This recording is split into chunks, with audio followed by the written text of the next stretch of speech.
What's up, YouTube?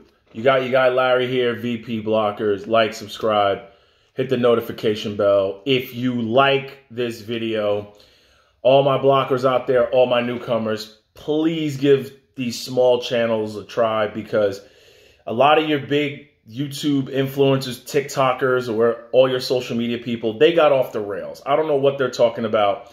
They don't pertain to us working people. Now, this is going to kind of be a longer video. I'm going to try to go quickly, but please listen to the whole video. You're going to learn a lot of things. Now, here it goes. I'm going to break down my portfolios. I took the time, broke it down. I don't have the technology to put everything up on a screen and all the smoke and mirrors and all that stuff and put my portfolios. But right hand up on my mom, this is what I have. This is everything the blocker has. Now, my first account is my annuity through my job. I'm a longshoreman.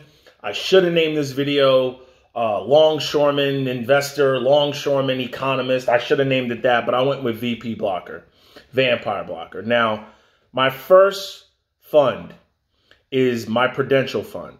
I became a longshoreman in 2005, and every hour we work, they started with every hour we do, $2 gets put in our annuity. Now it's up to $4. So every hour we work, $4 goes into our annuity. Now, a lot of people, they don't even know what funds they're in. When you come out and say, hey, what funds do you? Oh, I'm in Prudential. No, that's the brokerage house that has your money. What funds are you in? A lot of people don't even put their money to work for them. They keep it in a guaranteed fund that's literally less than a savings account. So here's the funds that the blocker has. I got stock ticker, VITAX. Okay. You don't got to invest in a bunch of speculative growth stocks when you could just get a Vanguard technology fund. Your two biggest holdings are Apple and Microsoft. Whenever there's a company that's not performing, they kick them out and they get another company in there that's up and coming growth. It's a tech fund that actually pays a dividend. It doesn't pay much, but it pays a dividend. I have 15% allocated to that. Okay. I got the S&P Drighton 500. S&P 500. Why would you go anywhere else when you can track the index of your 500 biggest companies? Okay. I believe I have 70% going into that. Now, that's 15% going into VITAX, and that's 70% going into the Drighton S&P 500. I don't believe you can purchase that company on your own. I think you have to purchase it through your job or something like that. I think it's only offered to companies, and you can join it that way. So you might want to talk to someone about that.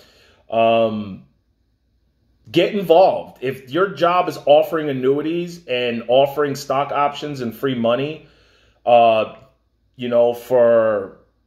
a 401k match, do it. You got to do it. Why leave that on the table?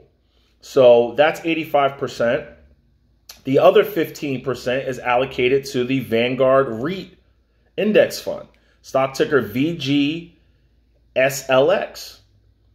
That's real estate. Real estate tends to be a hedge against inflation.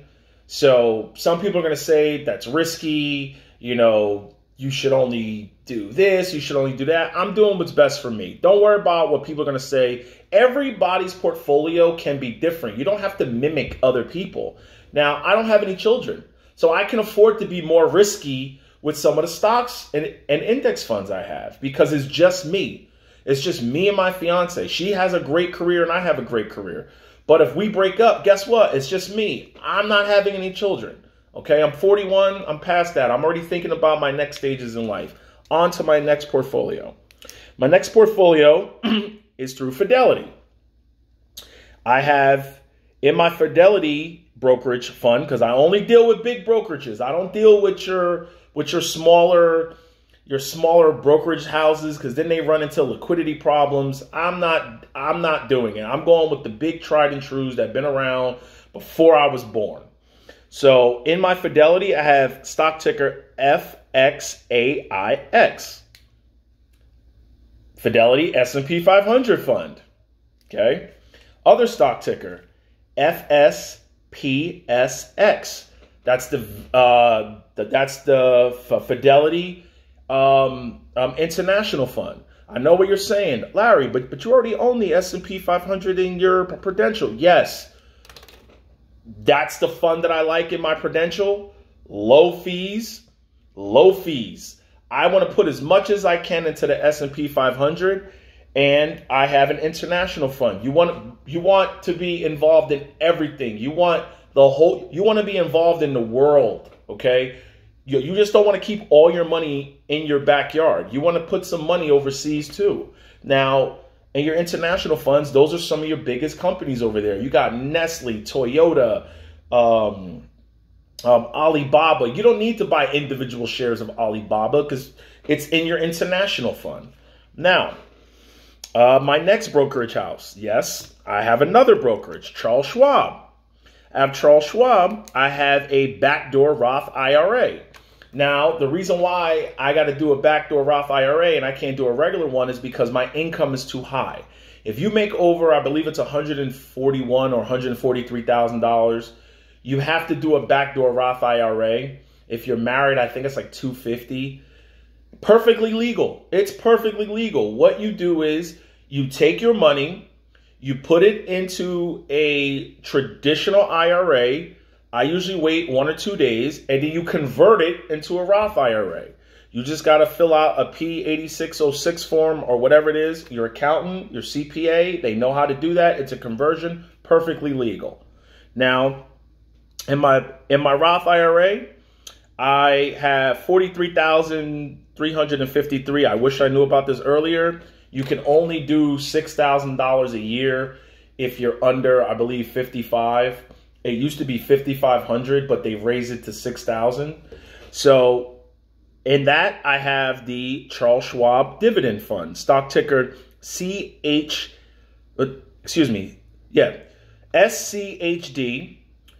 And I have the Vanguard Dividend Fund, VYM. And I have a Vanguard Real Estate ETF, VNQ.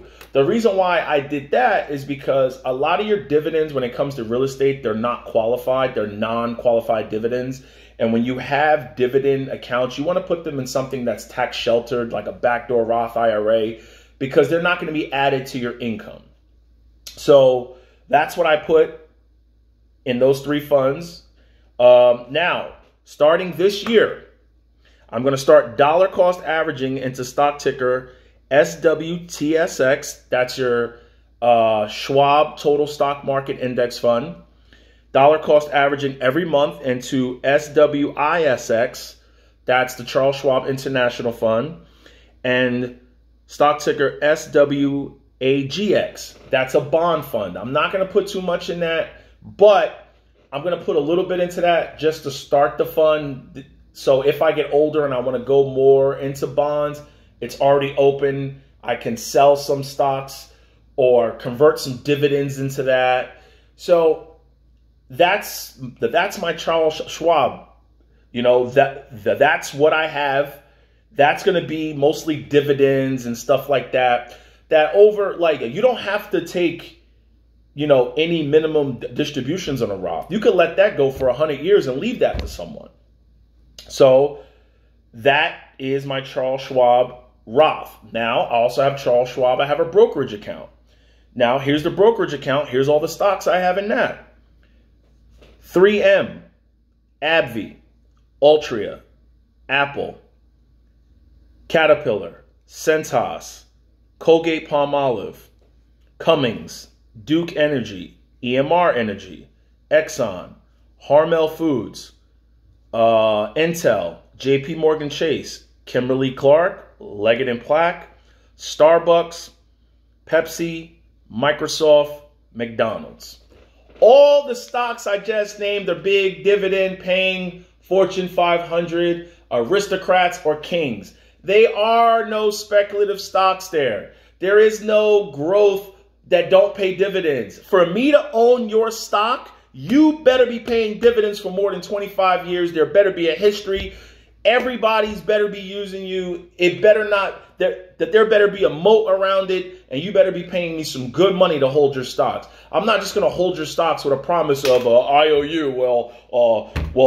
If you buy my stock, I promise down the road the share price will be up. Nah, bruh. I don't believe that. I want the divvies. I want the dividends. The reason why I have a brokerage account with Charles Schwab. Now listen. Here's how I think differently. Charles Schwab has a high yield interest checking account. When you have their debit card, there's no foreign transaction. I like to travel. You can use their debit card around the world, take money out, use it in their restaurants. There's no foreign transaction fee and there's no fees. There's fees reimbursements. So eventually I'm going to click off the drip, let those dividends go into the checking account and use that to travel. See? Your boy Blocker be thinking. Your boy Blocker be thinking. And every month I throw about 150 bones in there, 150 bucks, 200 bucks. Because you always want to have like a debit card that's an emergency where if you're overseas or something like that and you don't want to use a credit card, if you do want to use a credit card or if you don't.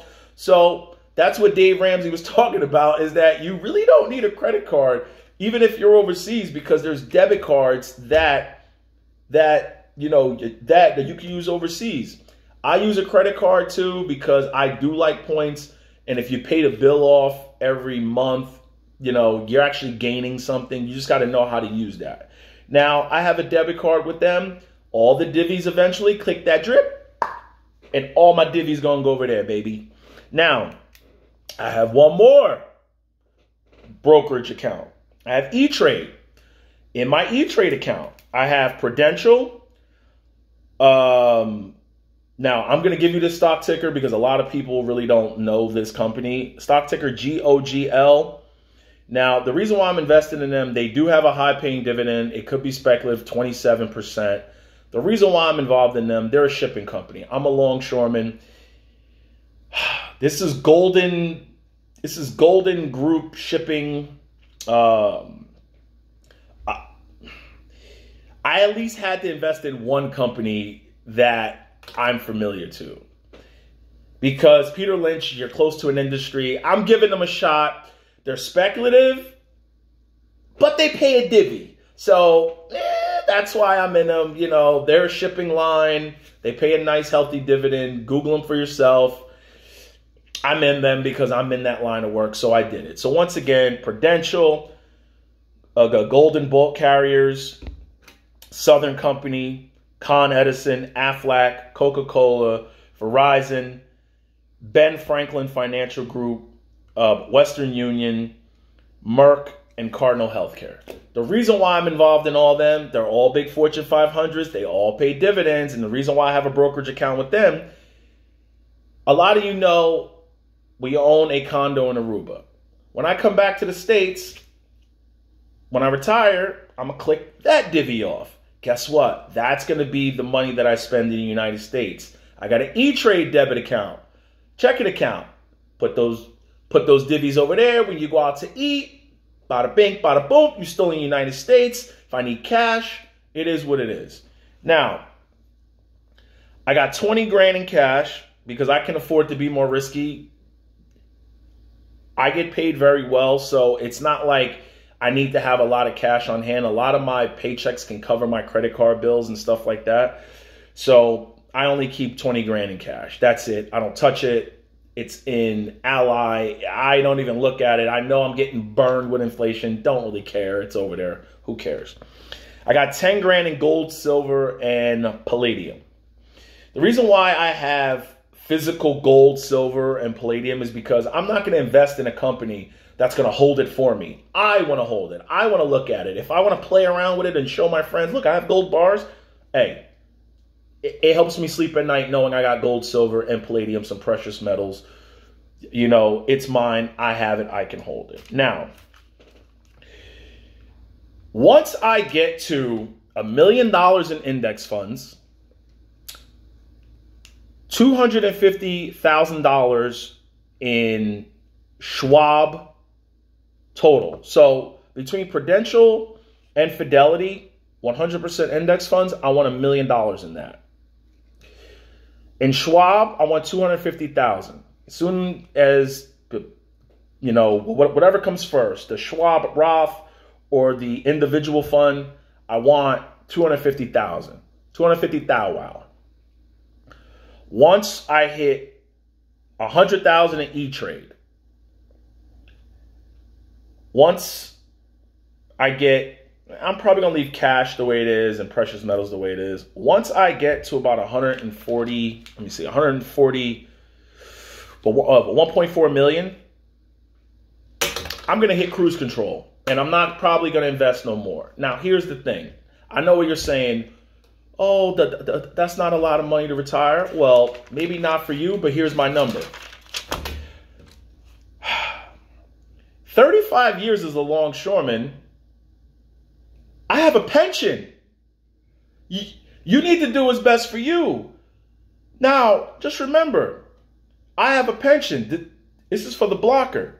I'm going to walk away with $4,900 a month in pension money to go along with possibly I may take my Social Security early or I may take it late. At 62, I'm looking at $2,100. At 67, I'm looking at $3,300. And at 70, I'm looking at $4,100. How much money do I need?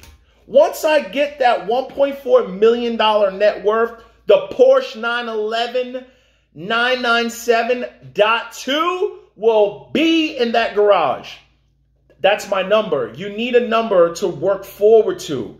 So many people, they just work and work and work and work and work. Okay, I got 5 million, I got 10 million, I got 15 million. Okay, I get it. What's your number? My number is 1.4 million. Once I get to 1.4 million, and I know a lot of people, Social Security might not be here. Yeah, it might not. Who cares? Even if I get a smidgen of it, my pension, $4,900 by the time I retire. Now that's going to be at 59. I'm only 41. I would love a buyout to retire before that. And if they do, if they say we're only going to give you $3,000 a month for $3,500 a month, I can make that work. Remember, I have investments. I'm going to have dividend stocks. You know, I'm going to try to make it work. Well, actually, I will make it work off of my pension money, Social Security, dividends, and don't forget, I'm still in the economy too with my index funds. I plan on never cashing out my index funds. I plan on just letting them build and build and build, helping my niece through college. If I want to take a nice extravagant vacation, take a little bit out of my index funds, but that's my number. Once I get to 1.4 million, maybe in 5 years, 10 years, there will be a 911 park. That's my dream car. That's my holy grail, a 911. That's what I want. You need a number. You got a lot of your TikTokers and your YouTubers, they're flip-flopping. Joseph Carlson. Yeah, I was watching this show last night. Yeah, I have a new series. We're going to start following big investors and their accounts. And no, let's follow your story fund. That piece of shit. Stay on the story fund. Let's keep looking at that get hammered, okay? You got Josh Pradeep Singh. All of a sudden, you're not talking about crypto no more. The government's not collapsing now? What happened? Now you're talking about, oh, I'm putting money in my business and I'm possible real estate. You got Graham Stephan. He's not talking about crypto no more. Andre Jig. Where's all the crypto, guys? I thought crypto was the future. All this speculative stuff. And everyone all of a sudden is flip-flopping. Now they're going back to real estate, talking about dividend stocks, talking about value stocks. They're have your number. Don't worry about them. Have your number. I got my number. I'm not getting off these numbers. I'm not changing anything. This is what I do every month, month after month, year after year. If I got any little extra cash, I'll throw a little bit extra, but I'll also go out to eat and live life. You gotta live life. So hope this video helps. Pretty much to sum it up, do what's best for you and yours. Don't worry about what other people are doing. This is what's best for the blocker. Later, no regrets.